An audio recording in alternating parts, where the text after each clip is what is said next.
Today, more than 70 congressional Democrats are calling for President Trump to be removed from office, either through impeachment or by his cabinet invoking the 25th Amendment.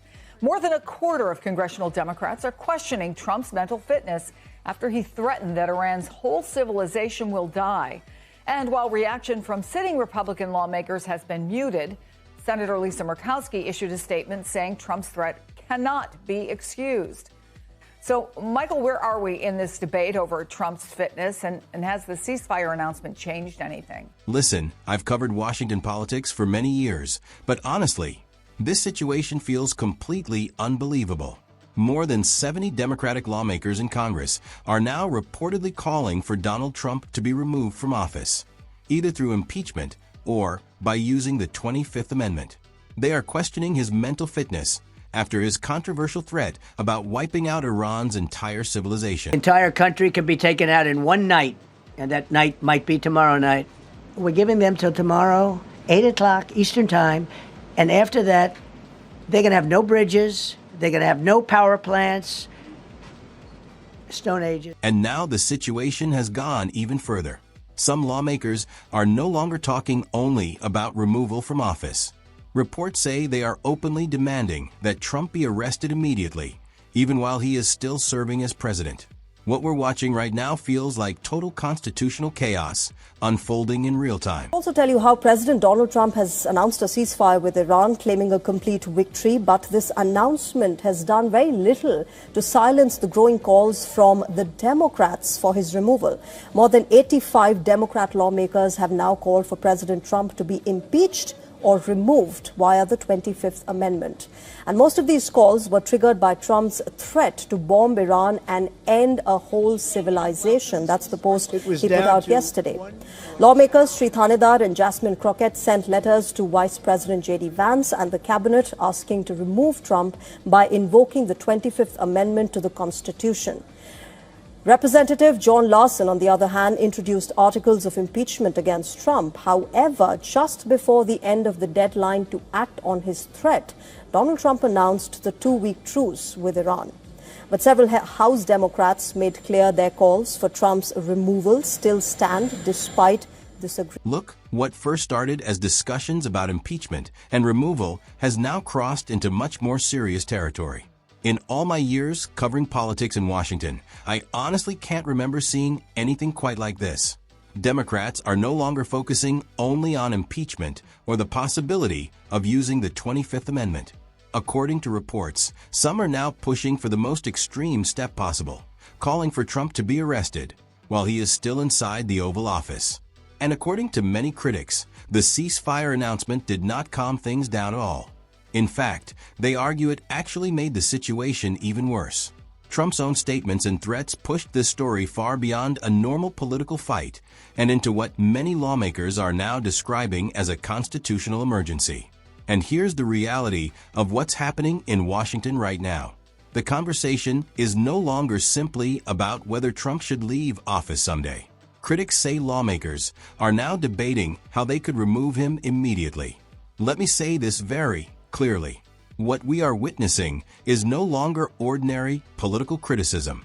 The reaction has escalated from accusations that Trump made reckless threats to open discussions about removing him from office and even arresting him.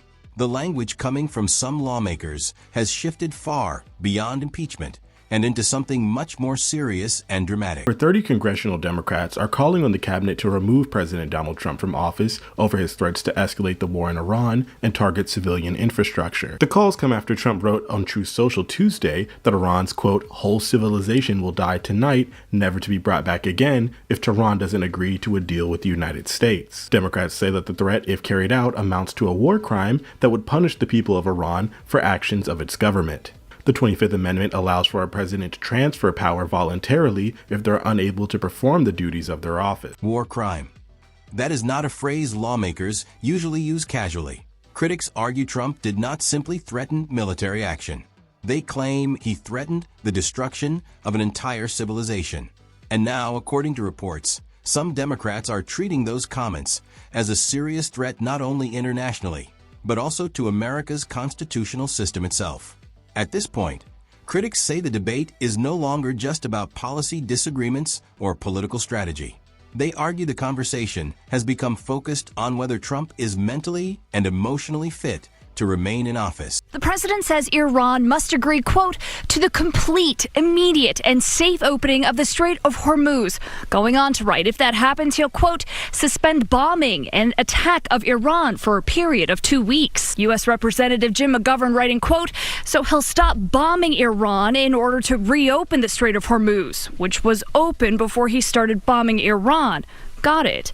U.S. Senator Chris Murphy from Connecticut saying, quote, it appears Trump just agreed to give Iran control of the Strait of Hormuz, a history-changing win for Iran. The level of incompetence is both stunning and heartbreaking. Exactly. Critics say Trump helped create the crisis in the first place, then later tried presenting the solution as if it were some major victory or brilliant negotiation strategy. Lawmakers like Jim McGovern and Chris Murphy reportedly argued that this was not smart diplomacy or strong leadership. According to them, it looked more like inexperienced foreign policy being presented as strength.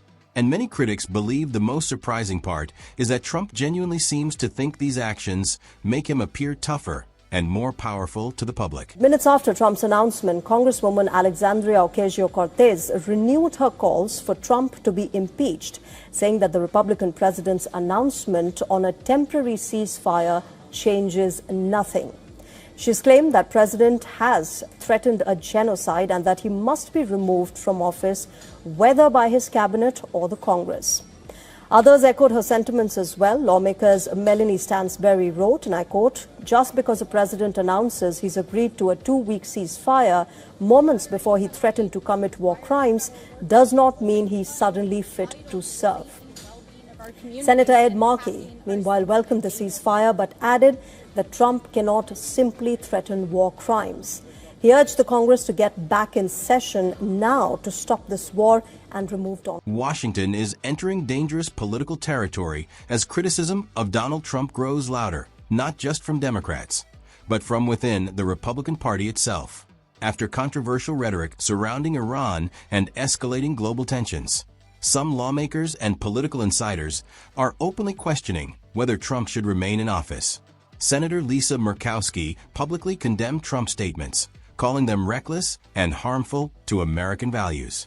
Behind closed doors, several Republicans are reportedly worried his actions could damage the party ahead of future elections. For years, Trump survived political scandals because his party stood firmly behind him. Now, that support appears to be weakening. The conversation in Washington has reportedly shifted beyond impeachment and the 25th Amendment. Some political figures are even discussing unprecedented legal scenarios involving a sitting president if they believe national security or constitutional stability is at risk. While such an action would trigger a massive constitutional crisis, the fact is being discussed at all shows how serious the situation has become. Trump now faces growing pressure from every direction: legal battles, declining political support, nervous donors, and increasing criticism from institutions that once defended him. His aggressive responses and attacks on opponents are, according to critics, only accelerating his isolation. What makes this moment historic is the speed of the shift. Just months ago, Trump appeared politically untouchable. Now, many in Washington believe his presidency has entered its final and most unstable phase. Whether this ends in resignation, impeachment, or a deeper constitutional showdown, the outcome could shape American politics for years to come.